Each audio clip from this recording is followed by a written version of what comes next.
Doncs no. No totes les princeses tenen el cabell llarg, ni totes són rosses. No és cert. Podríem dir que totes són boniques, però no com tu et penses. No com ho has vist a les pel·lícules, perquè suposo que és a les pel·lícules. Oi que ho has vist? Que les princeses són rosses i boniques i tenen el cabell molt llarg i sedós i duen vestits de gasa. Sí que és veritat que potser hauríem d'admetre que totes són boniques, però no així, saps? No com tu et penses, no fràgils i etèries i volàtils. Algunes, saps, tenen una bellesa rara, inquietant, obscura. Per això no podem deixar de mirar-les i ens arrosseguen amb una força més obscura encara, com l'aigua negra del riu. Algunes princeses tenen una bellesa terrible, que xucla l'ànima i la buida. Són boniques, d'acord, totes ho són, però no totes són rosses ni tenen el cabell llarg i no totes tenen príncep. Saps, per ser princesa no cal que hi hagi un príncep.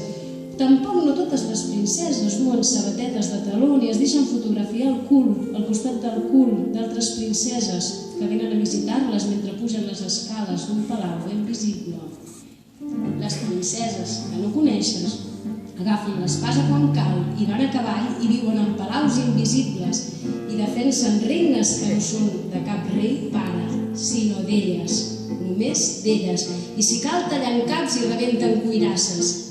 I no te'ls creguis quan et diuen que són fines i no poden dormir si hi ha un pèsol sota no sé quants matabassos.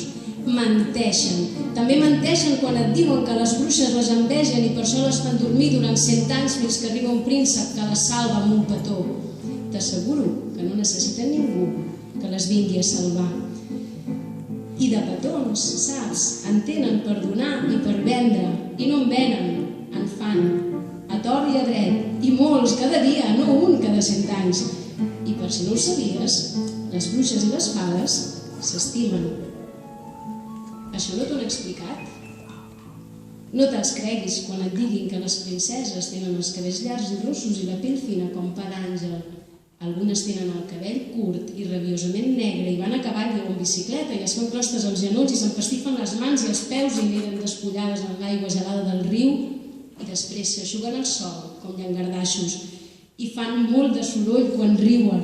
Tornen a casa pel camí del bosc amb els peus descalços i l'olor de la terra adherida per sempre a la pell, als cabells, al ventre. Tornen a casa amb gana de lloba i mengen pa i olives i mel. I res ni ningú no els pren la vida.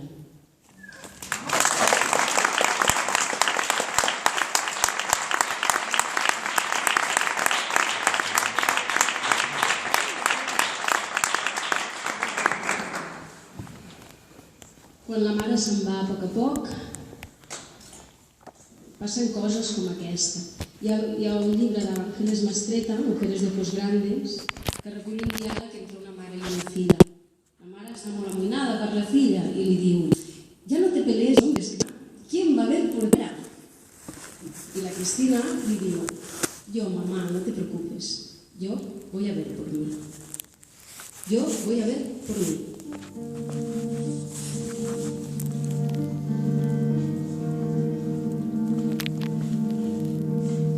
Jo vull a ver por mi. Clavaré arrels dins de la terra quan vingui la rissaga que inunda els pulmons i arrasa l'alegria.